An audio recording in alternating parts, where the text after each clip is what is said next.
السلام علیکم ورحمۃ اللہ وبرکاتہ. الحمد للہ رب العالمین والعاقبۃ للمتقین والصلاۃ والسلام علی رسولہ الکریم.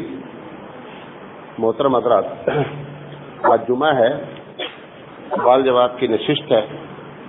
تو آج کچھ ٹپیکل بھی آئے ہیں. بہرحال ہم اللہ رب العزت سے دعا کرتے ہیں کہ اللہ تعالیٰ ہم کو صحیح بات پھیلائے اور آپ کو صحیح بات سمجھنے کی توفیق عطا فرمائے. پوچھا کہ مولانا صاحب، یہ آج کل یکساں سول کوڈ کا بڑا ذکر ہے، کیا ہے چکر ہے یکساں سول کوڈ؟ اس کو سمجھائیے. دیکھیں، اس کو سمجھنے کی کوشش کریں. میں جو بات کہنے جا رہا ہوں اس کو سمجھنے کی کوشش کریں. یہ بھارت کا آئین ہے، ہندوستان کا قانون، سمویدھان، بھارت کا سمویدھان. اس میں تقریباً 450 قوانین کی بھارت چلتا ہے، موٹے موٹے. ان 450 کے نیچے بھی جو ہے نا ABCD کر کے ایکسپلینیشن ہے. یہ یکساں سول کوڈ کیا ہے؟ یہ عجیب و غریب معاملہ ہے. اس کو غور سے سنیں، اس کو آپ کو جاننا بھی ضروری ہے. خیال اچھا آیا ہوا ہے. اس میں جو ایکٹ ہے، آرٹیکل نمبر 44 ہے. آرٹیکل نمبر 44 میں اس میں لکھا ہوا ہے، وہ پڑھ دیتا ہوں آپ کو، تب آپ کو بات سمجھ میں آئے گی کہ معاملہ ہے کیا، اور کتنے بڑے بڑے لوگ کتنی بڑی بڑی غلطیاں کرتے ہیں انہیں معلوم ہونا چاہیے، اور چھوٹے چھوٹے لوگ اس کو پکڑ لیتے ہیں. بھارت کا یہ جو سمویدھان ہے، دھارا نمبر 44، آرٹیکل نمبر 44 بہت چھوٹا سا لکھا ہوا ہے کہ مملکت یہ کوشش کرے گی کہ بھارت کے پورے علاقے میں شہریوں کے لیے یکساں سول کوڈ کی ضمانت ہو. مطلب کیا ہے کہ جتنے بھی اسٹیٹ ہیں اور پورا ملک اس بات کی کوشش کرے گا کہ ذات برادری سے کوئی مطلب نہیں، سب لوگ ایک قانون کے تحت زندگی گزاریں. یہ بھارت کا جو بھی پارلیمنٹ آئے گی اس کو یہ کوشش کرنی ہی کرنی ہے. اچھا چلو، اچھی بات ہے. اسی میں لکھا ہوا ہے کہ اگر مذہب کی آزادی کے نام پر، آرٹیکل نمبر 25 لکھا ہوا ہے کہ تمام اشخاص کو آزادی ضمیر اور آزادی سے مذہب قبول کرنے، اس کی پیروی اور اس کی تبلیغ کرنے کا مساوی حق ہے، بشرط یہ ہے کہ امن عامہ، اخلاق عامہ، صحت عامہ اس حصے کے دیگر توضیحات سے متاثر نہ ہو. کہہ رہے ہیں یہ دھارا نمبر 25 ہے کہ یعنی جو بھی قوم ہیں ان کو اپنے مذہب پر اختیار کرنے کا پورا اختیار ہے. اس کے تحت یہ قانون بنا دیا گیا کہ مسلم پرسنل لا 3 میٹر میں اپنے تحت، قرآن کے تحت جو چاہے فیصلہ کرے. اب ایک طرف تو یہ کہا جا رہا ہے کہ آپ کو آزادی ہے، دھارا 44 کہہ رہی ہے کہ آپ پورے بھارت کو یکساں سول کوڈ میں لانے کی کوشش کرے گی. یہ لفظ جو کوشش ہے اس پر غور کریں. یہاں سے میں نے پکڑا ہے اس بات کو. اس میں لکھا ہے کہ پورے بھارت جو پارلیمنٹ ہے وہ کوشش کرے گی کہ پورے بھارت کو ایک قانون کے تحت لانے کی کوشش. جب ایک قانون کے تحت لانا ہے تو پھر پرسنل لا بنانے کی ضرورت کیا ہے؟ اتنا ہونے کے باوجود ابھی حال میں سکھوں نے اپنے پرسنل لا کے لیے اپیل کیا تو ان کو دھارا 44 لگا دینا چاہیے تھا. یہ دھارا 144 نہیں، یہ 44 ہے. دھارا 44 کے تحت ان کو بتا دینا چاہیے تھا کہ بھائی ہم تو یہ کہہ رہے ہیں کہ سارے لوگ ایک قانون کے تحت، آپ الگ سے اپنا پرسنل لا مانگ رہے ہیں. ان کے پرسنل لا کی باقاعدہ رٹ دائر ہوئی اور اس پر فیصلہ ہونے والا ہے. ایک طرف یہ بات کہی جا رہی ہے، دوسری طرف یہ بات کہی جا رہی ہے. اور آرٹیکل نمبر 13 میں کہا گیا ہے، اس کو بھی سن لیں، یہ بھی مدعی کی بات ہے. آرٹیکل نمبر 13 میں کہا گیا ہے کہ وہ سب قوانین، غور سے سنیے گا، جو اس آئین کے تاریخ نفاذ کے عین قبل بھارت کے علاقے میں نافذ ہوں، جہاں تک وہ حصے میں متناقض ہوں، ایسے تناقض کی حد کو حاصل سمجھا جائے گا. کہہ رہے ہیں کہ جس وقت یہ قانون نافذ کیا جا رہا ہے اس وقت اگر کوئی قانون بھارت کا آلریڈی موجود تھا، مسلم پرسنل لا انگریز کے زمانے سے چلا آ رہا ہے، اگر موجود تھا تو ایسی شکل میں اگر اس کتاب کی کوئی آرٹیکل نمبر اس کے خلاف جائے گی تو وہ آرٹیکل کو باطل مانا جائے گا. یہ تین باتیں بیک وقت کی جا رہی. ایک طرف کیا کہ سب لوگ ایک قانون کے تحت آئے ہیں, دوسری طرف کہا جا رہا ہے کہ مذہبی آزادی ہے, اور تیسری طرف کہا جا رہا ہے کہ اگر پہلے سے قانون چلا آ رہا ہے اور وہ نافذ ہے اور اس کو کوئی خلاف جائے گا تو اس قانون کو خلاف مانا جائے گا جو خلاف جا رہا ہے. یہ سب منافقانہ حرکت ہے. اسی کے تحت مسلم پرسنل لا بورڈ جو ہے وہ لڑ رہی. اسی کا نام اتنا سول کوڈ ہے کہ آپ کو نکاح ویسے کرنا ہوگا جیسا سرکار کہے گی, آپ کو طلاق ویسا دینا ہوگا جیسے سرکار کہے گی. یہ ہے اتنا سول کوڈ کا مطلب. آپ کا قرآن حالانکہ صرف 3 ہی مائٹر ہے اور کوئی ہے بھی نہیں اتفاق سے, وراثت, نکاح اور طلاق, ان 3 میٹر میں کیونکہ دونوں پارٹیز مسلم ہوتی ہیں لہذا مسلمان اپنے قرآن پر عمل کرنا چاہتا ہے. اگر ہم اپنے نکاح اپنے طور پہ کر رہے ہیں مسجد میں, کون سا تمہارا ہم نقصان کر رہے ہیں, کون سا نقصان کر رہے ہیں؟ لہذا کیا کہنا ہے کہ نہیں صاحب وہ آپ طلاق دے دیتے ہیں, وہ عورتوں پہ بڑا ظلم ہوتا ہے. اچھا, جب فرسٹ ورلڈ وار اور سیکنڈ ورلڈ وار ہوئی تو یورپ میں ایسا سول کوڈ نافذ تھا کہ آپس میں محبت بڑھے گی, اس کے باوجود ورلڈ وار ہو گئی اور 56 لاکھ لوگ مارے گئے.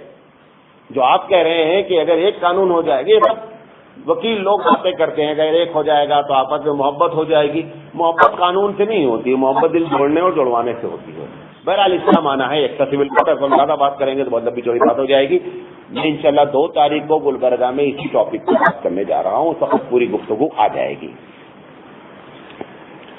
پوچھا گیا مولانا صاحب کوئی ایسی حدیث ہے جس میں لکھا ہوا ہے کہ ایک عالم شیطان پر بھاری ہوتا ہے؟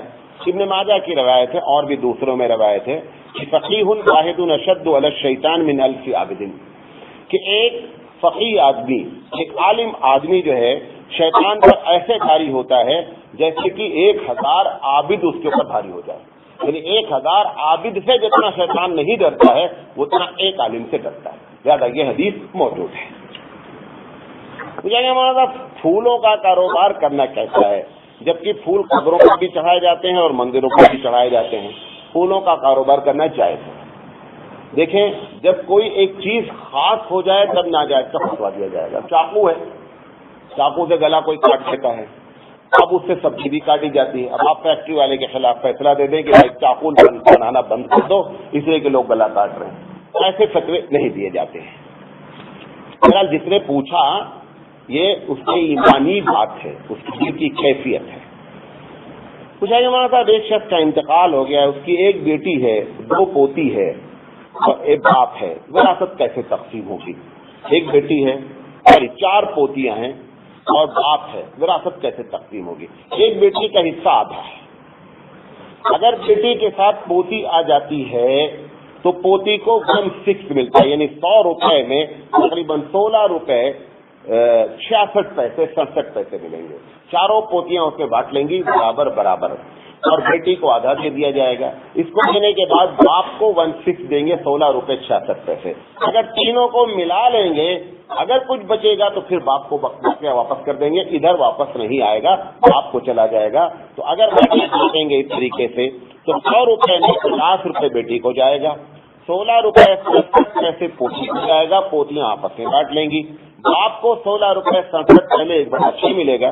جب اس سب ملائیں گے پھر 16 روپے 66 پیسہ بچ جائے گا. باپ کو دوبارہ پھر اسی کو دے دیا جائے گا. ان لوگوں کو واپس نہیں کیا جائے گا.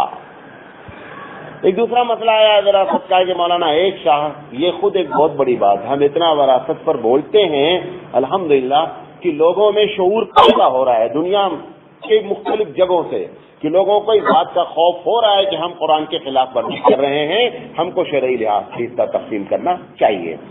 پوچھا گیا مولانا ایک شخص کے اولاد نہیں ہے بلکہ سگی بہن ہے, 2 بھائی, ایک سگی بہن ہے, 2 بھائی ہیں اور ٹوٹلی 3 بہنیں ہیں اور بیوی ہے, وراثت کیسی تقسیم ہوگی؟ گویا سگی بھائی بہن, اکیلے بھائی بہن اور بیوی موجود ہے, اور سوتیلی بہن کے لیے لکھا ماں جائی. ماں جائی کا مطلب ہوتا ہے کہ ایک ماں سے ہیں, ماں الگ الگ ہے, ماں کیا ہے؟ ایک ہے. تو اس کا مطلب یہ ہے کہ اگر ایک ماں سے بھائی بہن ہوں, ایک سے زیادہ ہوں, تو 1/3 ان کو دے دیا جائے. کس کو؟ سوتیلی بھائی بہن کو, شرط کی ماں کی جانب سے ہوں. تو اگر 100 روپے ہوں گے تو 33 روپے 33 پیسے چلے جائیں گے. کس کو؟ یہ سوتیلی بہن کو. اس کے بعد بیوی چونکہ اولاد موجود نہیں ہے لہذا بیوی کو 25% ملے گا، تو 25 روپے یہ چلے جائیں گے، 35 روپے 35 پیسے وہ چلے جائیں گے، اور 58 روپے 35 پیسے نکل جائیں گے۔ اب جو بچے گا یہ بھائی بہن آپس میں کیا کریں گے، 2 اور 1 کے ریشو سے بانٹ لیں گے۔ واللہ اعلم۔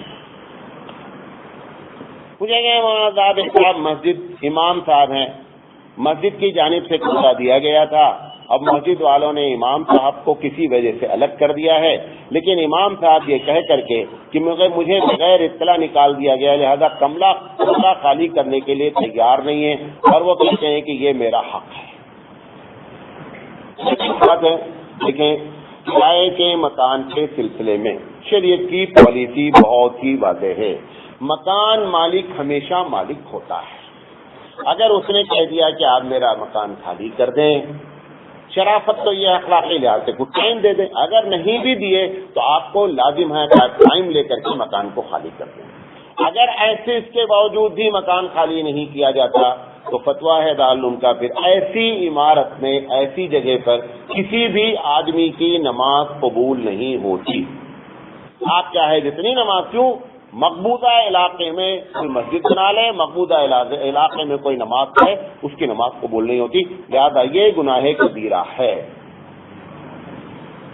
پوچھیں گے مولانا صاحب ایک مرد اور ایک عورت اور ایک مرد تنہائی میں نہیں رہ سکتے، لیکن اگر 2 عورتیں ہوں تو کیا تنہائی اختیار کی جا سکتی ہے؟ حدیث میں کیا ہے؟ حدیث میں یہ ہے کہ ایک مرد ایک عورت کے ساتھ اگر ہو تو اس کا ایک محرم کا موجود ہونا ضروری ہے۔ اب یہاں پہ محرم نہیں ہے بلکہ 2 بہنیں ہیں اور ایک تھرڈ آدمی ہے جو اس کے ساتھ بیٹھا ہوا ہے، تو حدیث میں تنہائی اختیار کرنے سے منع کیا گیا ہے جبکہ محرم نہ ہو۔ تو یہاں چونکہ محرم نہیں ہے، 2 عورتیں ہیں، اس لیے بغیر محرم کے کوئی مرد نہیں رہ سکتا، وہ دونوں کو ہٹ جا سکتا ہے۔ اور محرم کہتے کسے ہیں؟ محرم اسے کہتے ہیں جس سے وہ شادی نہیں کر سکتے۔ کس سے؟ وہ لڑکی، لوگ سمجھتے ہیں وہ 2 عورتیں ہیں، نہیں، ان سے وہ شادی کا مسئلہ نہیں، شادی کرے گا کس سے؟ وہ مرد سے۔ ایسا مرد موجود رہنا چاہیے جس سے وہ شادی نہیں کر سکے، اس کا سگا بھائی ہو، اس کا چچا ہو، اس کا ماموں ہو، اس کا باپ ہو، ایسے لوگ بیٹھے ہوں کیسی شکل میں وہاں پہ بیٹھا جا سکتا ہے۔ پوچھا گیا مولانا صاحب کوئی شخص صرف بچیوں کو مکتب میں پڑھا رہا ہے جبکہ وہاں پر کوئی دوسرا آدمی نہیں ہوتا، تو کیا بچیوں کو اس طریقے سے پڑھانا جائز ہے؟ دیکھیں اگر بچیاں بہت چھوٹی ہیں تو ایسی شکل میں 1-2 نہیں ہوں، ٹھیک ٹھاک بچیاں ہوں، تو اگر اس کو مکتب میں کوئی پڑھا رہا ہے تو پڑھانا جائے۔ لیکن اگر بچیاں بڑی ہیں، اور بڑی سے مراد بالغ ہونا بھی کوئی ضروری نہیں ہے، اگر بچی 9 سال کی بھی ہو گئی ہے تو پھر ایسی شکل میں مرد کا جو ہے مدرسے میں چلانا صحیح نہیں ہے۔ پوچھیں گے مولانا وہ کون سی بات ہے جو دوسری قوموں سے اور مسلمان قوم سے مسلمان کو ممتاز کرتی ہے، الگ کرتی ہے؟ اس وقت اس سوال کا جواب بہت مشکل کام ہے، نہیں سمجھے بات؟ یہ ایک سوال، پورا سوال اس طریقے سے ہے کہ ایک غیر مسلم نے ایک مسلم دوست سے کہا کہ تم اپنے آپ کو جو بھی بتائیے بتاؤ کہ کون سا تمہارا ایسا امتیاز ہے، تمہاری کون سی ایسی خصوصیت ہے جو دوسری قوم کے اندر نہیں پائی جاتی، تم انوائٹ کرتے ہو کہ آپ اسلام قبول کر لو، کیا تمہاری خوبی ہے؟ اب ہم کہہ سکتے تھے کہ بھائی توحید ہماری کیا ہے، سب سے بڑی خوبی ہے، لیکن ہم اس وقت وہ کہنے کی پوزیشن میں نہیں ہیں کیونکہ کوئی محلہ ہمارا موجود نہیں ہے، اگر وہاں پر جتنے کنکر اتنے شنکر تھے اتنا اب ہمارا معاملہ بھی بگڑ چکا ہے۔ لہذا ہے یہی الگ چیز کہ توحید کی جو دولت مسلمان میں تھی وہ کسی قوم میں نہیں تھی، ہر ایک کے پاس ڈنڈی ماری گئی تھی، لیکن مسلمان اب اتنا ڈنڈی مارا کہ دوسری قومیں بھی کیا ہے اس کے پیچھے۔ کوئی محلہ اب ایسا نہیں بچا جہاں پر کوئی نہ کوئی ایسی جگہ نہ ہو کہ مسلمان اپنا ماتھا جا کر کے وہاں نہیں ٹیکتے ہوں۔ لہذا میں جواب دینے سے قاصر ہوں۔ پوچھا گیا مولانا صاحب میں نے سنا ہے کہ اگر شوہر بیوی کو خواہش پوری کرنے کے لیے بلائے تو بیوی کو آنا ضروری ہے، تو سوال یہ ہے کہ اگر بیوی شوہر کو بلاتی ہے تو کیا شوہر پر بھی آنا ضروری ہے؟ شوہر پر آنا کوئی ضروری نہیں ہے، بیوی کے لیے لازم ہے کہ وہ آوے اور شوہر کے لیے لازم نہیں ہے، وجہ اس کی بایولوجیکل ہے۔ پوچھا گیا مولانا کبھی کبھی ایسا ہوتا ہے کہ وضو کرنے کے لیے بیٹھا ہوا ہوتا ہوں اور اذان شروع ہو جاتی ہے، تو سوال یہ ہے کہ وضو شروع کر دیں یا اذان کے ختم ہونے تک انتظار کریں؟ اگر اذان کا جواب دینا آپ سمجھتے ہیں کہ بہت اہم ہے، یقینی بات اہم ہے، اللہ کے رسول کی بہت بڑی خوشخبری ہے کہ اذان کا جواب دے اور پھر دعا پڑھے، لہذا کوشش یہ کریں کہ اذان کا سوال، لیکن اگر کوئی آدمی وضو کر لے گا تو گنہگار نہیں ہوگا۔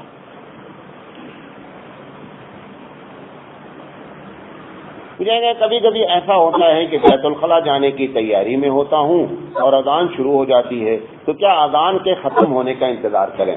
اس میں تو بہتر یہ ہے کہ بیت الخلاء میں اگر داخل نہیں ہوا ہے تو داخل نہیں ہو، بہتر یہ کہ باہر رہے، باہر کھڑا ہو کر کے اذان کا جواب دے دے اور اذان ختم ہو جائے تو بیت الخلاء میں داخل ہو۔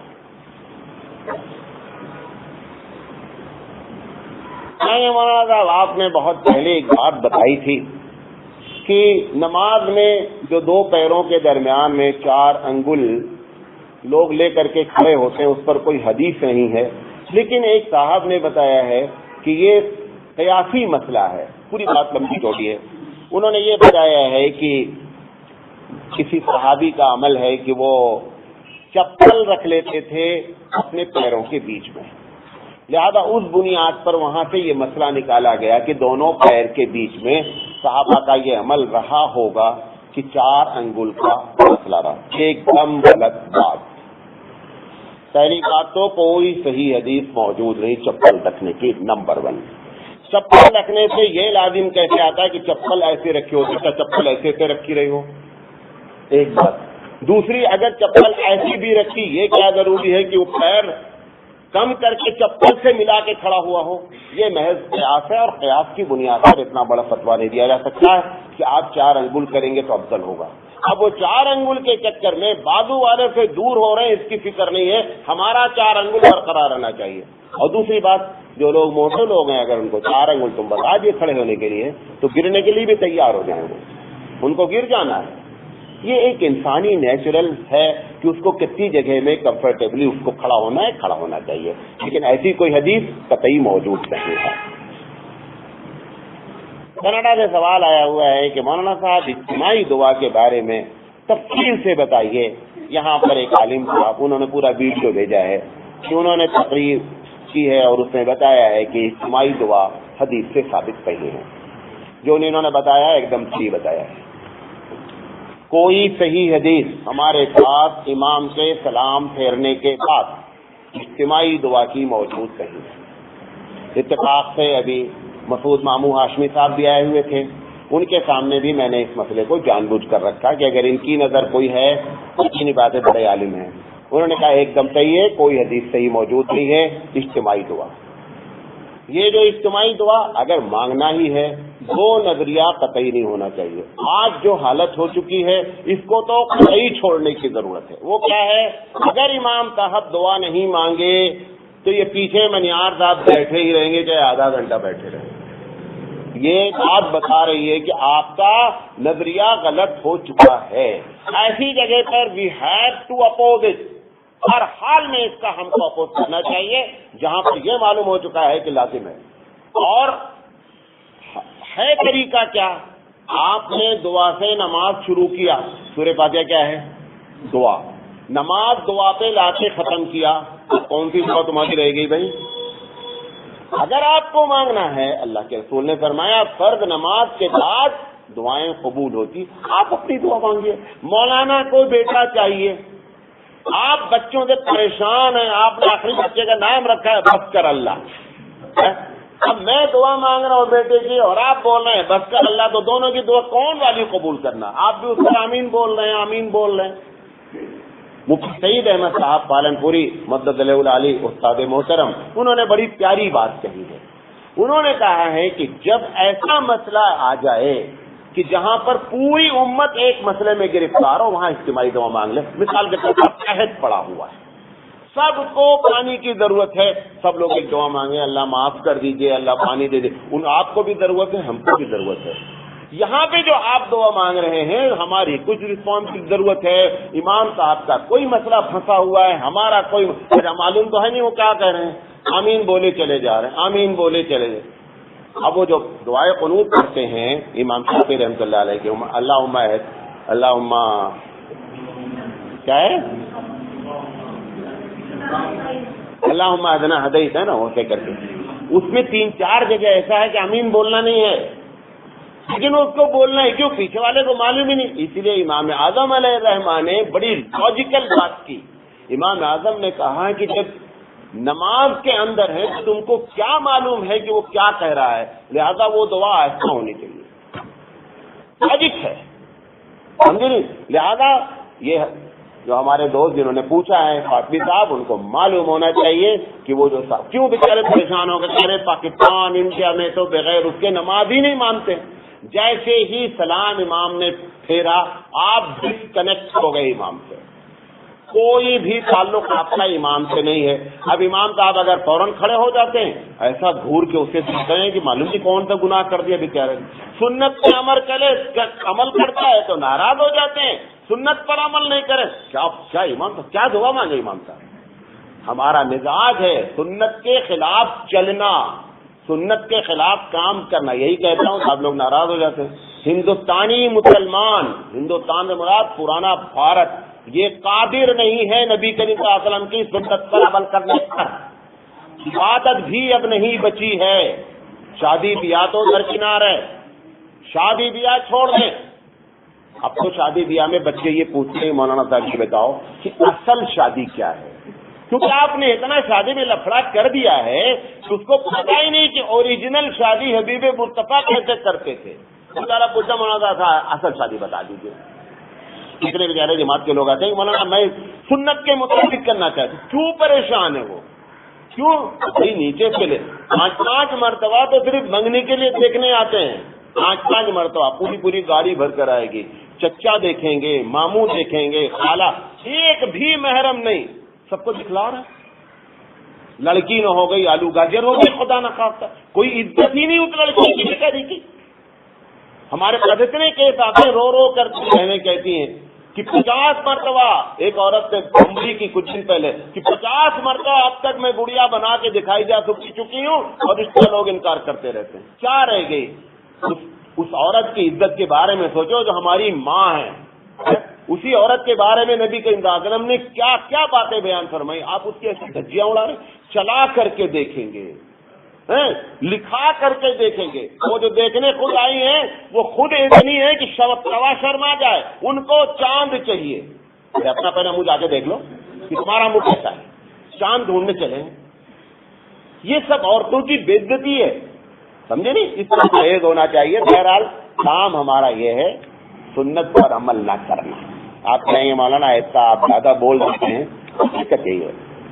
بریلوی حضرات سے تو میں چیلنج کر کے کہتا ہوں، آپ کو تو تھوڑا خیال کر لیتا ہوں، ایک کام بتا دیں جو 24 کیرٹ وہ سنت پر ہو، کوئی کام، نماز ہے، روزہ ہے، حج ہے، کوئی کام بتا دیں، اور آپ بھی 18 کیرٹ پہ آ رہے ہیں، 24 کیرٹ سے آپ بھی ختم ہو چکے ہیں، نہیں سمجھیں، آپ بھی 18 کیرٹ پر آ گئے ہیں، اور اس میں میں بھی شامل ہوں۔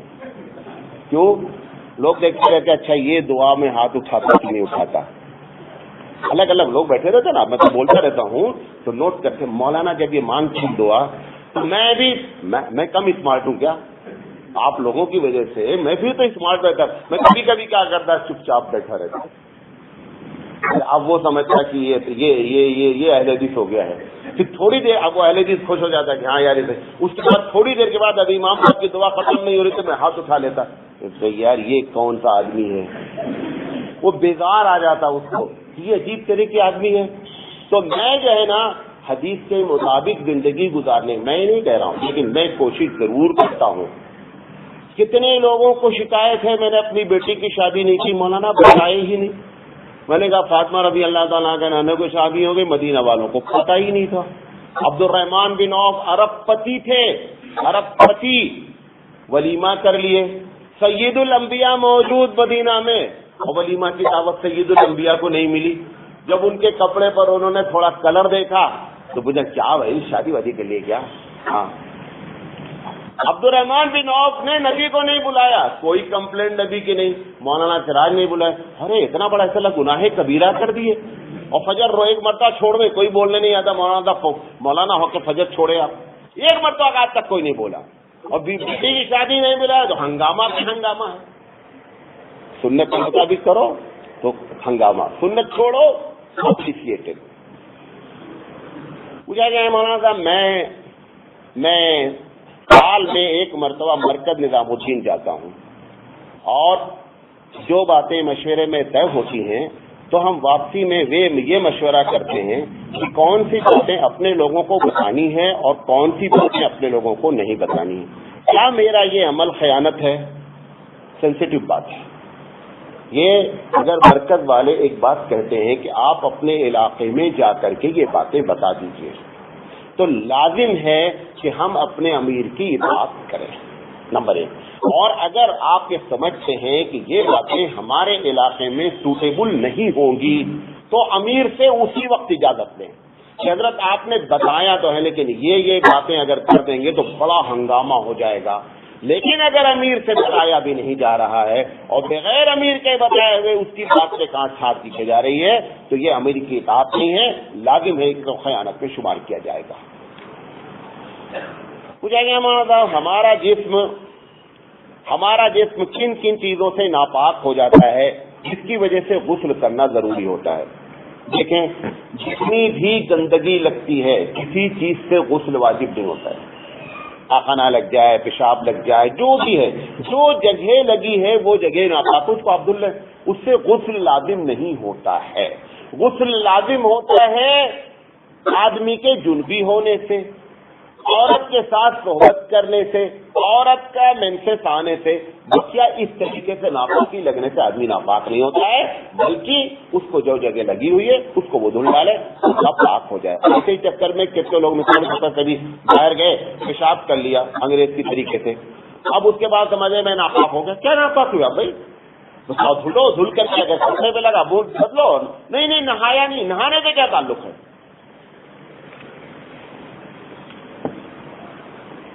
پوچھیں گے مولانا صاحب ہمارے نان مسلم بھائی گنیش چترتھی اور ہولی وغیرہ کے لیے چندہ مانگتے ہیں تو ان کو چندہ دینا کیسا ہے؟ اس میں دو باتیں ہیں۔ اگر آپ یہ سمجھتے ہیں کہ میں چندہ نہیں دوں گا تو یہ ہمارے خلاف کچھ ایکشن لیں گے یا یہ کہ ہمارا نقصان کریں گے تو آپ ایسی شکل میں ان کو چندہ دے دیں، اگر سود وود کی رقم موجود ہے وہ اٹھا کر کے دے دیں، سمجھے نہیں؟ لیکن اگر آپ کو معلوم ہے کہ میرے نہ دینے سے کچھ بھی نہیں ہونا ہے تو پھر قطعی نہیں دینا ہے۔ اولاد کا اندیشہ ہے تو دے دیں، جیسے اب آپ جا رہے ہیں آج کل روڈ پہ انہوں نے لگا دیا بیریئر، پتہ چلا آپ گاڑی میں 2 آدمی ہیں، وہ 10 آدمی کھڑے نہیں دیے، گاڑی کو توڑ دیں گے، تو ایسی جگہ پر عزت بچانے کی غرض سے پیسہ دے دیں۔ مولانا صاحب قرأت خلف الامام سری نماز میں کرنا کیسا ہے؟ علماء احناف کے نزدیک اس کی کیا رائے ہے؟ دونوں باتیں سمجھ لیں۔ جب امام قرأت کرتا ہے سورہ فاتحہ، جن لوگوں کے نزدیک پڑھنا جائز نہیں ہے ان کا پہلے نام بھی لیتا ہوں، بڑے بڑے لوگوں کا۔ امام احمد بن حنبل، امام مالک، اس دور کے علامہ ناصر الدین البانی، امام اعظم، ان کے سب کے نزدیک سورہ فاتحہ جب زور سے پڑھی جا رہی ہے تو مقتدی ہر حال میں خاموش رہے گا۔ امام شافعی علیہ الرحمہ کو چھوڑ کر سب کا مسلک یہی ہے، نمبر 1۔ نمبر 2، اگر نماز دھیرے پڑھی جا رہی ہے ظہر اور عصر کی، آپ بحیثیت مقتدی ہیں، ایسی شکل میں پھر امام شافعی، امام مالک، امام احمد بن حنبل اور امام مالک کے نزدیک مستحب ہے اور اچھا ہے کہ سری میں آدمی قرأت خلف الامام کرے۔ امام شافعی کے دونوں میں لازم ہے، ناصر الدین البانی رحمۃ اللہ علیہ کے یہاں بھی لازم ہے کہ سری میں آدمی سورہ فاتحہ پڑھے۔ امام اعظم علیہ الرحمہ کا فتویٰ ہے نہ سری میں پڑھے گا اور نہ جہری میں پڑھے گا، اور حناف کا اسی پر فتویٰ ہے۔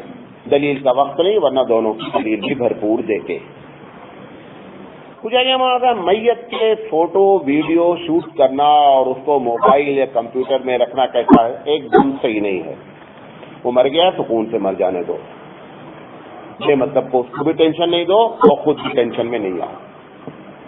پوچھا گیا ہے کیا بغیر داڑھی والا امامت کر سکتا ہے جبکہ وہ قرآن داڑھی والے سے اچھا پڑھتا ہے؟ یعنی ایک آدمی کلین شیو ہے, وہ قرآن اچھا پڑھتا ہے, جو داڑھی والا ہے اس کو قرآن اچھا نہ یاد ہے نہ اچھا پڑھتا ہے. ایسی شکل میں بھی وہ جو اچھا نہیں پڑھتا اسی سے امامت کرائی جائے گی, کیونکہ جو داڑھی مونڈتا ہے اس کے بارے میں ہے یہ فاسق ہے. اگر اسلامی حکومت ہوگی تو کبھی زندگی میں اس کی گواہی قبول نہیں ہوگی, چاہے وہ الٹا لٹک کے بولے کہ میں نے دیکھا ہے چاند ہے, تم نے دیکھا ہوگا دیکھا کرو, کیونکہ اس کو فاسق شریعت نے مان لیا ہے. اور چاروں ائمہ کے نزدیک داڑھی منڈانا حرام ہے, اس کو بھی نوٹ کر لیں. جو لوگ داڑھی منڈانا چاہتے ہیں کہ آگے بڑھو مولانا صاحب, کیا بے مطلب کی بات کرتے رہتے ہو. اچھا, پوچھا گیا ہے اگر کوئی پیشاب کرے اور پانی کا استعمال نہ کرے تو اس کا کیا, اس کا جسم ناپاک ہو جاتا ہے؟ ابھی مسئلہ بیان کیا, جسم ناپاک نہیں ہوتا. جس جگہ پر پیشاب لگا ہے کپڑے میں وہ ناپاک ہوا ہے, اس کو دھل لیں, اور شرمگاہ کو دھل لیں, کیا ہو جائے گا؟ پاک ہو جائے گا. غسل کرنے کی کوئی ضرورت نہیں ہے. پوچھا گیا ہے مولانا صاحب حالت سجدہ میں امام صاحب بے ہوش ہو گئے تو پھر مقتدی کو کیا کرنا چاہیے؟ جب امام صاحب بے ہوش ہو گئے, بے ہوش ہوتے ہی امام صاحب آپ سے گویا کہ ڈسکنیکٹ ہو گئے. کیوں؟ کیونکہ بے ہوش ہوتے ہی وضو ختم.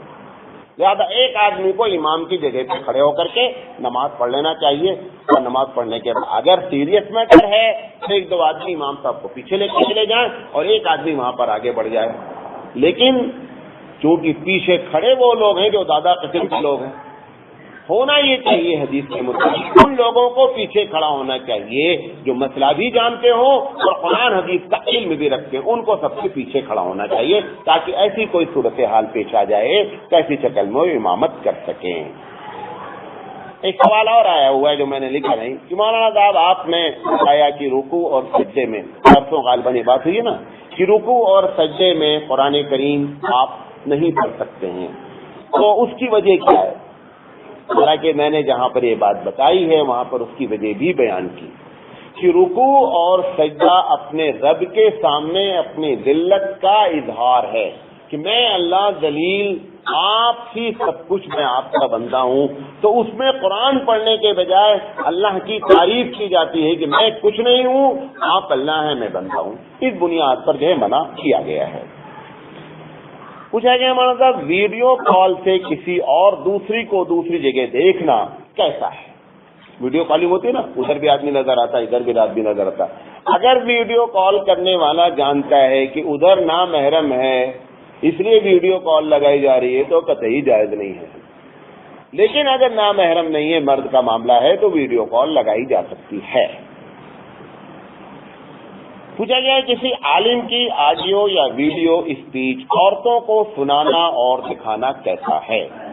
آڈیو ہو یا ویڈیو ہو, نبی کریم صلی اللہ علیہ وسلم تقریر کرتے تھے, عورتیں بھی سنتی تھیں اور آپ کو دیکھتی بھی تھی.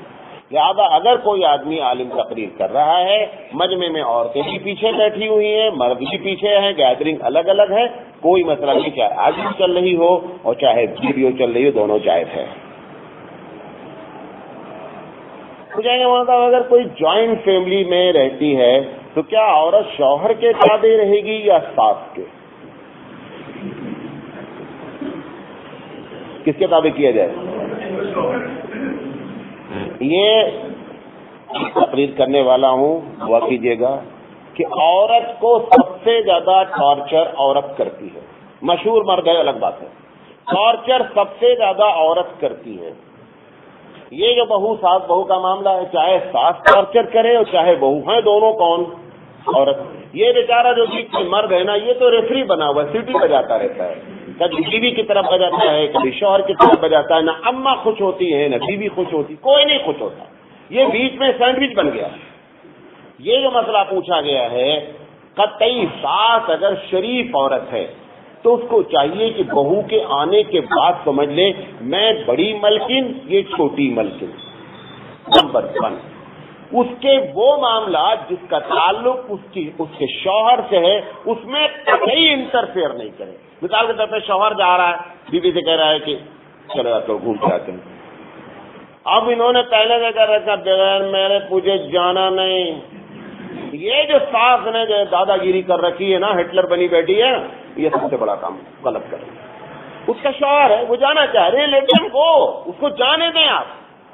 حالانکہ یہ اگر شوہر ایسی بیوی ایسا کرنے لگے, نتیجہ کیا نکلے گا؟ ساس اگر ایسا کرنے لگے, بہویں بہت چاہیں ساس کو, لیکن ان کا اتنا انٹرفیئر ہے نا کہ وہ نفرت میں بدل جاتا ہے. سارا چند دن چلتا ہے, اس کے بعد دونوں کو کیا ہونا ہے؟ لڑ کر کے الگ ہونا ہے. پیار سے رہو اگر رہنا ہے اکٹھا. اس کا طریقہ کیا ہے؟ نمبر 1 چھوٹی ملکن مان لو, نمبر 2 شوہر اور اس کی پرائیویسی میں ذرہ برابر بھی دخل نہیں دو. 1.1% بھی دخل نہیں ہونا چاہیے, ایک دم معاملہ ساتھ رہے. اب تو یہاں تک ہے نا, پکانا ہے, چور کی دال کی پکائے تمہیں, ارے پکائے بھی دل چاہ, تم مالک ہم بھی ملکن ہیں. ایک عورت ہے تمہارے گھر کی, لونڈی نہیں ہے, نکاح کر کے آئی ہے, کوئی بھگا کے نہیں آئی ہے, اس کا بھی رائٹ ہے, اس کا شوہر ہے, اس کا گھر ہے. یہ سب اس لیے ہوتا ہے کہ وہ تم نے لے جا کے جوائنٹ میں رکھا, یہ پہلا گناہ تمہارا. اور بیوی کا ٹوٹل حق ہے کہ شوہر سے کہتے کہتے کہ شادی کر رہے ہو نا, میں تمہارے ساتھ رہوں گی, تمہارے امی کے لیے میری شادی نہیں ہو رہی ہے کہ میں نوکرانی بن کر تمہارے گھر جاؤں. ہاں اگر امی اچھی ہے, دونوں مل کر, بہت اچھی بات ہے. لیکن جو ماحول کریٹ کر دیا گیا سوسائٹی میں کہ اس کو لانا ہے, بہو نہیں لانا ہے, بہو پلس نوکرانی, یہ بہو پلس نوکرانی کا سسٹم ختم کریں. نہ قرآن میں ہے نہ حدیث میں ہے, اور یہ دونوں اکٹھا کبھی نہیں رہ سکتی. رہیں گی لڑائی ہونا ہی ہونا ہے. تم لوگوں کو بتا چکا ہوں, کچھ لوگ نہیں, ان کو معلوم ہو جانا چاہیے. 4 جوڑے کبھی اکٹھا نہیں رہتے, اور شریعت نے آج تک ان 4 جوڑوں کا حق نہیں بیان کیا. چونٹی کا حق بیان کیا, گدھے گھوڑے کا حق بیان ہے, جانور کا حق بیان ہے شریعت میں. 4 لیڈیز کا حق شوہر نے نہیں بیان, کوئی اسلام نے نہیں بیان کیا. کون کون؟ دیورانی جٹھانی کے کیا رائٹس ہیں؟ No rights. کیوں؟ ان کو اس ساتھ رہنا ہی نہیں چاہتا شریعت میں. نمبر 1 ساس بہو کے حقوق نہیں بیان ہے. جو دادا گیری ہٹلر بنا کر رہی ہے وہ ساس, اس کا ایک حق بھی نہیں بیان کیا گیا ہے. اچھا اماں میری ہیں, میں ان سے کیا کہتا ہوں, دیکھو میری امی کی خدمت ضرور ہے. تیری امی تو کام تو کر, اپنی امی کی خدمت جنت میں جا. یہ اگر خدمت کرے گی اس کو تھوڑا جنت ملی, اس کو تو اس کی امی کو چھوڑ کر آئیے. اور وہاں جانے کے لیے اگر بولے میری امی کی طبیعت خراب ہے, نہیں آج نہیں جانا ہے, ارے وہ اپنی جنت بنانا چاہتی, اس کو بھی جانے دو بھائی. اپنی جنت تو تم بگاڑ رہے ہو, اس کی جنت بھی بگاڑو, دونوں جنتیں بگاڑتا بدماش. اپنی جنت بناتا نا اس کی جنت بناتا. تو یہ دونوں جوڑے. اور تیسرا جوڑا کون بتایا تھا؟ بولو یار, سب یاد ہے تم لوگوں کو, ہونا کر کو نہیں بولتے. ننند بھابھی, یہ تیسرا جوڑا بھی نہیں رہ سکتا. اور چوتھا سوکن. یہ 4 جوڑے کبھی نہیں رہ سکتے. رہنا ہے لڑائی ہونا. اور اگر لڑائی نہیں ہو رہی ہے تو سمجھ جاؤ ہمارے گھر میں بزرگ رہتے ہیں, ڈیلی سلام مارو, اماں السلام علیکم. کیوں؟ بزرگ ہیں آپ کے گھر میں. کیسے جوڑے لڑ نہیں رہے ہیں کہ بزرگ ہیں آپ کے گھر میں. آپ تلاش رہے ہیں کہ اڑتا ہوا کوئی آدمی نظر آ جائے, حضرت وہ ننگے بابا, ڈنڈے والے بابا تھوک دیے. مفتی فقی عثمانی مدد علی نے ایک واقعہ لکھا ہے کہ ان کی مسجد میں, حضرت کی مسجد میں بڑی بھیڑ تھی, باہر لوگ کھڑے تھے لائن لگا کے. تو پوچھا یار کہ کیا چکر ہے, کیوں اتنے؟ اور ان کو نہیں معلوم, وہ خود اس کے خطیب ہیں, امام ہے, اس کے ٹرسٹی ہیں. تو لوگوں نے بتایا کہ ایک بہت بڑا بزرگ آیا, لوگ ان سے ملنے کے لیے کھڑے ہیں. تو مولانا تقی صاحب بھی کھڑے ہو گئے. وہاں تقی صاحب نے خود یہ واقعہ لکھا ہے کہ جب وہ نکلا بزرگ نا, تو سب لوگ منہ کھول کے کھڑے تھے, سب کے منہ میں تھوک رہا تھا. کتنا تھوکے گا؟ اس کے بعد شارٹیج ہو گئی تھوک, لوگ منہ کھڑے رہ گئے. تھوک کتنا تھوک ہو گئے بھائی, ایک لمٹ ہے نا تھوکنے کی. یہ ہے ہماری بزرگی. بزرگ تمہارے گھر میں بابو, چاہے بیوی ہو اور چاہے ساس ہو, امی ہو, اگر مل کر رہ رہے ہیں ان کی خدمت کرو, وہ تمہارے بزرگ ہیں. وہ تھوکانے والا چکر بند کرو. پوچھا گیا مولانا صاحب سعودی سے سوال ہے کیا غیر مسلم کے ساتھ کھانا کھا سکتے ایک پلیٹ میں کھایا جا سکتا ہے؟ ہمارے نزدیک امام اعظم علیہ الرحمۃ کا بہت پہلے کا فتویٰ ہے انسان پاک ہے. آپ کا دل نہیں چاہتا کہ نہیں غیر مسلم ہے آپ اپنے بچے کی پلیٹ میں نہ کھائیں گے، دل نہیں چاہتا، وہ ایک مسئلہ ہے. مسئلہ یہ ہے اگر ایک ہی پلیٹ میں وہ بھی کھا رہا ہے آپ بھی کھا رہے ہیں کھایا جا سکتا ہے. اسلام میں وہ بھی آدم کی اولاد ہے اور آپ بھی آدم کی اولاد ہیں، نہ وہ سوتیلا نہ آپ سوتیلے.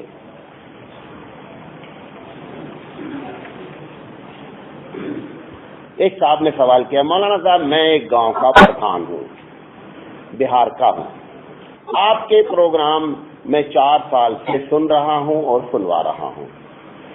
آپ نے مدنی کالونی میں ایک سیریل کیا ہے شرک پر اور ایک بدعت کے پوسٹ مارٹم پر. میں نے یہ دونوں پروگرام اپنے گاؤں والوں کو سنایا. ایک آدمی بھی اب ہمارے یہاں شرک اور بدعت نہیں کرتا ہے. ہم سب، لیکن یہ بتا دو مولانا، وہ سب پوچھتے تم کس مسلک کے ہو؟ ہمارا مسلک یہی ہے کیا کہ بندہ اللہ والا بن جائے، شرک بدعت سے دور ہو جائے. اگر یہ حاصل ہو گیا تو میرا سب سے بڑا اچیومنٹ ہے. میں حقیقت میں جو ہے نا میں پکا حنفی، یہ نوٹ کر لو، پکا حنفی، لیکن آپ کی طریقے سے نہیں کہ اگر حدیث آ گئی تو بھی حنفی نہیں. تب میں اہل حدیث کے خلاف کسی کا قول آ گیا، منیار صاحب ایسے دانت نکال رہے ہیں، اہل حدیث بول دیا تو ابھی بھی مزاج نہیں بدلا ہے، مزاج ابھی بھی نہیں. حدیث کا لفظ لے رہا ہوں تو بھی نہیں مزاج بدلا ہے. میں پکا حنفی، لیکن اس کا یہ مطلب نہیں امام اعظم علیہ الرحمہ کی کوئی بات اگر حدیث سے ٹکرا جائے تو بھی میں حنفی، اب میں حنفی نہیں. لیکن ایسا ہوتا نہیں، یہ بھی نوٹ کر لیں. یہ بھی آج آپ کو بتا دیتے ہیں کہ چاروں اماموں میں جس مسئلے میں امام اعظم نے حرام حلال اور فرائض کا مسئلہ بیان کیا ہے، سب کو معلوم ہو جانا چاہیے کہ نہایت پکی حدیث موجود ہے. فضائل پر ہم بات نہیں کر رہے ہیں، لہذا کبھی چھوڑنے کا ایسا موقع مجھ جیسے مقلد کو نہیں، کیونکہ میں مجتہد نہیں ہوں. جب مجتہد نہیں ہوگا تو مقلد ہونا لازم ہے. میں پکا حنفی ہوں، لیکن میرا مقصد تبلیغ دین ہے، مسلک نہیں ہے. یہ جو آپ نے مجھے دیا میں سمجھتا ہوں میری زندگی کا اچیومنٹ ہے. اگر ایک گاؤں میں آپ نے میرے پروگرام کو سنا کر کے پورے گاؤں میں مشرک تھے اور لوگ بدعتی تھے، اگر شرک اور بدعت ختم ہو گیا ہے تو میں سمجھتا ہوں کہ میں زندگی کا، اگر یہی ایک گاؤں والے بھی صرف کہہ دیں کہ میں مولانا کی تقریر سے، تو میں سمجھتا ہوں کہ میری مزدوری پکی ہو گئی. اور میرے زندگی کا یہی مقصد ہے. مجھ سے کبھی آپ توقع نہیں رکھیں کہ میں کسی بھی جماعت کو برا کہوں گا جب تک کہ جمہور برا نہیں کہہ دے گی. جمہور نے کہا قادیانی برے، میں بھی کہتا ہوں قادیانی برے. بقیہ جماعت اسلامی، تبلیغی جماعت، جمیعت العلماء، اہل حدیث، الگ الگ سب کی رائے ہے. میں کسی کو برا نہیں کہہ سکتا. کیوں؟ میرے خود گناہ اتنے زیادہ ہیں کہ میں قیامت میں ان سے نپٹ لوں بڑی بات ہے. مجھے مزید ارن کرنے گناہ کی ضرورت نہیں ہے. یہ میرے زندگی کا مقصد ہے. ہو سکتا آپ کو اچھا لگے تو بھی اچھا، برا لگے تو بھی برا. ایک بات اور بھی ہے، کمی اپنی ہو یا کمی غیر کی ہو، بولنا ضرور ہے. شانتی کا ٹیبلٹ کھا کر گاڑی نہیں چلے گی. ہر حال میں برائی کو برائی بنانا ہے تاکہ لوگوں کے اندر اس کی بات سمجھ میں آئے. واللہ عالم بالصواب. پوچھیں گے مولانا صاحب میرا ایک بچہ ہے، دوسرا بچے کے درمیان میں 2 سال کا گیپ چاہتا ہوں. اگر اس کے لیے میں کوئی طریقہ استعمال کروں تو کیا ہے؟ اگر دونوں کی رضامندی سے ایسا کیا جاتا ہے تو جائز ہے. یعنی family planning for the time being, وقتی طور پر کنٹرول کر لینا. آپ جس طریقے سے بھی کریں ساری شکل جائز ہوگی. شرط یہ ہے کہ ٹائم بینگ ہو، وقتی ہو.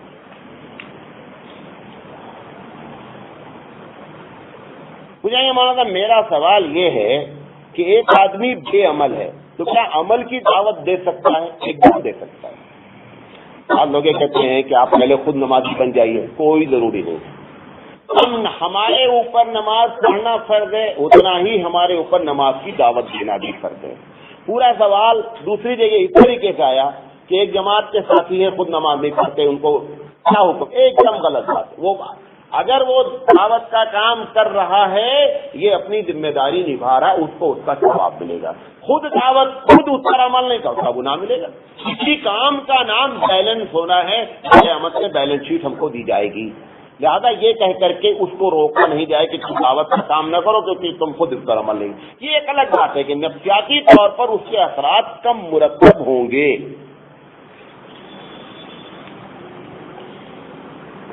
کل سوال ہے پوچھیں گے مولانا حق پر کون ہے کیسے پہچانے؟ کیونکہ سب اپنی باتیں صحیح کہتے ہیں اور ہم تو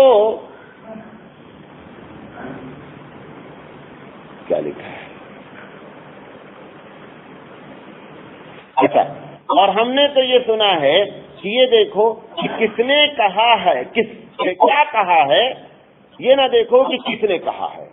ٹھیک ہے، یہ جو بات پوچھی گئی ہے کون صحیح. ابھی ہماری جگہ پہ ایک دوسرا آدمی ہوگا ہم سے زیادہ چرب زبان آ کر اپنی بات کو صحیح ثابت کرے گا. اب بیچاری پبلک کیا کرے؟ پبلک کے لیے ایک بہترین فارمولا ہے. نیکی کے کرنے میں آپ دو چیزیں لازم کرتے ہیں. نمبر ایک میں کہتا ہوں یہ نیکی ہے، وہ کہتا ہے یہ نیکی ہے.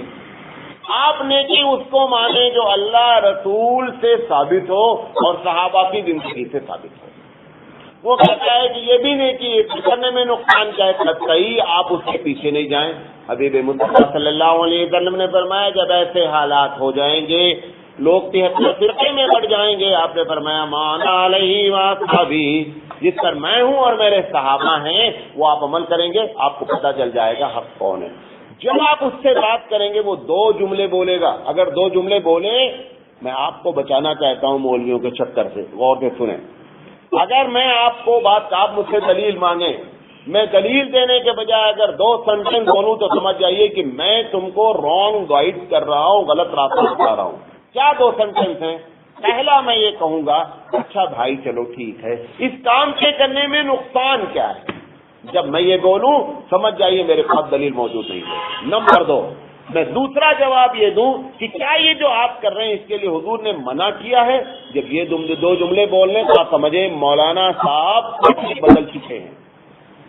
اور جب آپ مجھ سے نیکی کے بارے میں، برائی میں تو پرابلم ہی نہیں ہوتی ہے، نیکی میں ہی پرابلم ہوتی ہے جس کو آپ نیک سمجھ کر.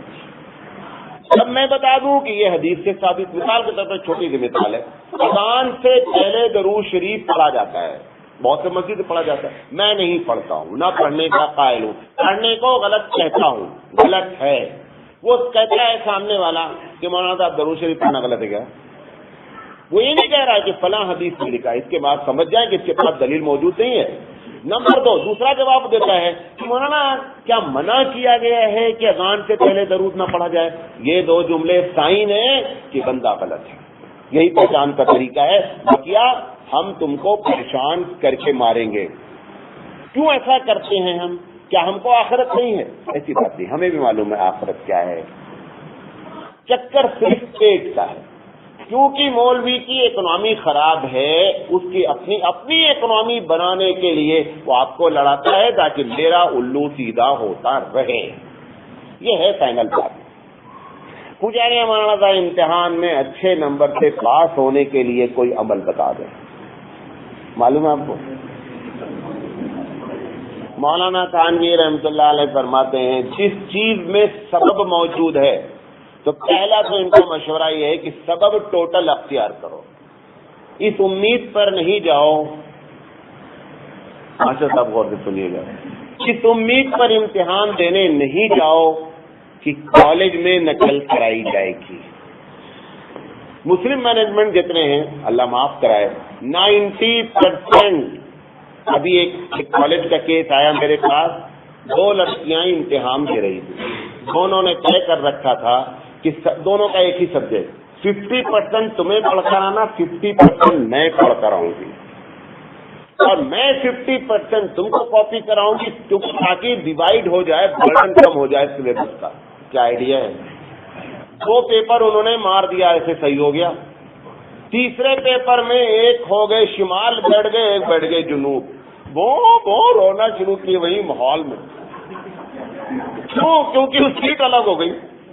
بھائی خدا کے واسطے سب سے پہلے سبب اختیار کریں، سبب اختیار کرنے کے بعد دعا کریں، دعا کرنے کے بعد عمل جو پوچھا گیا میں عامل نہیں ہوں، ایک آئیڈیا دے رہا ہوں اور یہ بھی بتا دیں جتنے عامل ہوتے ہیں غور سے سن لیں، دھیرے بولوں زور سے بولوں، جتنے عامل ہوتے ہیں موتھانی رحمۃ اللہ نے لکھا ہے کہ کسی قرآن حدیث میں تھوڑے لکھا ہے کہ فلاں چیز پڑھو گے تو فلاں ہو جائے گا۔ مولانا رشید احمد گنگوئی رحمۃ اللہ علیہ کے پاس ایک صاحبہ آئیں، کہا حضرت جب مانگ نکالتی ہو تو صحیح نکلتی ہے، کوئی تعویذ بتا دو دعا بتا دو۔ انہوں نے کہا جب نکالنا ہو تو پڑھا کرو اہدنا الصراط المستقیم۔ ہم وہ اس کے بعد انہوں نے اہدنا الصراط المستقیم جب پڑھا مانگ سیدھی ہو گئی۔ اب وہ کہی کہ ہم حضرت کی تصحیح۔ تو یہ جتنی تعویذ حقیقت میں بتائی جاتی ہے نا، یہ کیا ہے؟ یہ اپنا ایک آئیڈیا ہے۔ اب امتحان ہے تو ایک آیت بتا دے رہا ہوں کہ جب جانا ہو اس کو پڑھ لیا کرو، سورہ فتح پڑھ کر کے جاؤ۔ میں مجھ سے یہ نہیں پوچھنا یہ لکھا کہاں ہے، یہ سورہ یہ بھی نوٹ کر لیں، اس سورہ فاتحہ کے پڑھنے کا ثواب نہیں ملنا ہے، یہ بھی نوٹ کر لیں، ثواب نہیں ملنا ہے۔ یہ بطور ٹریٹمنٹ ہے، ٹریٹمنٹ کا شریعت سے مخالف نہیں ہونا چاہیے، اور اگر ثواب کہیں گے تو دلیل دیں گے، ثواب نہیں ہوگا، لہذا اس کو پڑھ کر کے جائیں۔ بہرحال اللہ تعالیٰ اچھے نمبرات کو کامیاب کرے، کاپی کرو تو بھی اچھا ملے، نہ کاپی کرو تو بھی اچھا ملے۔ مجھے کیا من ہوتا ہے، بعض وقت ایسا ہوتا ہے کہ امام اتنی جلدی نماز پڑھاتے ہیں کہ مقتدی ایک سجدے سے اٹھ کر آتی ٹھیک سے بیٹھنے بھی نہیں پڑتا کہ دوسرے سجدے میں چلے جاتے ہیں۔ تو ہمیں کیا کرنا چاہیے؟ ہمیں یہ کرنا چاہیے کہ وہ امام صاحب کے ساتھ سجدہ کرنا چاہیے، لیکن اگر اتنا بھی امام صاحب نہیں فاسٹ ہو جاتے ہیں کہ خدا نہ خاصا ہوتا کیا ہے کہ ہر آدمی الگ، نمازی کی بات کرو جو غیر نمازی ان کے لیے تو کوئی مسئلہ نہیں، کہیں بھی اپنا آپ کو ایڈجسٹ کر لیتے، کبھی کوئی پڑھنا رہتا ہے تو وہ ایڈجسٹ ہو جاتے ہیں۔ اب ایک آدمی کے پیچھے آپ مستقل پڑھ رہے ہیں کسی امام کی، اس کا ایک اسٹائل ہے۔ اب آج ہمارے پیچھے آ گئے، ہمارے امام کے پیچھے، اب منیار صاحب رکوع سے آگے چلے گئے، امام صاحب کھڑے ہیں، کیوں؟ اس کو بتایا گیا بات اطمینان سے کرو، اب ان کے امام کی یہ امام کی ٹیلی نہیں کر رہی ہے، اس لیے پرابلم ہو سکتی ہے۔ تو ایسی جگہ پہ تھوڑا سا ایڈجسٹ کرنے کی فکر کرو۔ حدیث میں کیا آتا ہے، امام کی اقتدا کرو، زیادہ اس بات کا خاص خیال رکھیں۔ پوچھیں گے مولانا صاحب سب درست کرنے کے لیے کیا مقتدی بول سکتے ہیں جبکہ امام کچھ نہ بولے؟ پہلی بات تو امام کی ذمہ داری ہوتی ہے کہ جب وہ مصلی پر کھڑا ہو، بخاری کی حدیث سے معلوم ہوتا ہے کہ اقامت سے پہلے اور اقامت کے بعد امام صاحب کی ذمہ داری ہے کہ وہ سب کو صحیح کریں۔ اللہ کے رسول صلی اللہ علیہ وسلم نے فرمایا کہ صفوں کا سیدھا کرنا اقامت صلاۃ میں ہے، کہ نماز قائم کرنے کی بات کہی جاتی ہے، اس میں سے ایک چیز کیا ہے، صفوں کو سیدھا۔ عرب میں ماشاءاللہ ایک دم حدیث سووا صفوفکم، اے لوگوں اپنی صفیں درست کر لو۔ ہمارے یہاں جمعہ میں امام صاحب بولتے ہیں مائک لے کر کے، بھائی لوگوں اپنی اپنی صفیں سیدھی کر لو، اور کوئی سیدھے پیچھے نہیں کر رہا ہے۔ کیوں؟ کیونکہ وہ ہیبیچل ہو گئے ہیں، ان کو ان کا مقصد ہی پیچھے، وہ پڑھ کر دیکھتے بھی نہیں ہیں پیچھے کہ پیچھے والے صحیح کر رہے ہیں یا نہیں کر رہے ہیں، بولنے کا کوئی فائدہ نہیں ہے۔ حضرت عمر رضی اللہ تعالیٰ عنہ مصلی چھوڑ دیتے تھے اور جا کر کے سب سیدھی کر دیتے، اور کہتے تھے اتنی سیدھی ہونی چاہیے سب کہ اگر میں تیر مار دوں تو سیدھے نکل جائے، کسی کو ٹچ نہیں ہونا چاہیے، سمجھے نہیں؟ لہٰذا سب کا اہتمام خاص کیا جائے۔ آخری 2-3 سوال ہیں، اجازت دیں اس کو مکمل کریں۔ مولانا صاحب آپ نے پہلے جمعہ سوال کی نشست میں خطبے کے تعلق سے ایک سوال کے جواب میں کہا تھا کہ فرشتے اردو نہیں جانتے۔ اگر فرشتے اردو نہیں جانتے تو ہماری باتیں کیسے نوٹ کریں گے؟ ہم تو اردو میں بولتے ہیں، گالی دیں گے تو اردو میں، برا کہیں گے تو اردو میں۔ دیکھیں میں نے پچھلے جمعے یہ بات جو کہی تھی اس کو سمجھ لیں۔ اور بھی سوال آیا تھا، حضرت نذیر صاحب، مولانا نذیر صاحب نے بھی یہ سوال بھیجا، یہ دوسری جگہ سے بھی آیا ہوا ہے۔ لیکن میں نے جو پچھلے جمعہ بات کی تھی وہ ایک ٹون میں بات کر دی تھی، یہ نہیں کہنا چاہتے تھے ہم کہ فرشتے اردو نہیں جانتے۔ ہم نے یہ کہا، جب ان سے سوال کیا کیا گیا تھا، سوال یہ کیا گیا تھا کہ فرشتے رجسٹر بند کر کے کب خطبہ سنتے ہیں، اردو والا سنتے ہیں یا عربی والا؟ ہم کو بتانا تھا کہ عربی والا، ہم نے اس جھٹکے میں یہ بات کہہ دی کہ ان کو اردو سے کیا تعلق، ان کو اردو تھوڑی آتا، وہ عربی والے میں جائیں گے، وہ پکڑ لیا بابو نے۔ لیکن خوشی کی بات ہے یہ ہونا چاہیے. اس سے یہ معلوم ہوتا ہے کہ کتنی باریکی سے سنا گیا ہے. غلطی ہے. حالانکہ میری نیت کچھ، لیکن میری نیت تو آپ نہیں دیکھ رہے نا. جس انداز میں نے بات کیا وہ غلط تھی. فرشتے سب زبان جانتے، اس چکر میں آ کے اردو میں غلطی نہیں کرنا. ہاں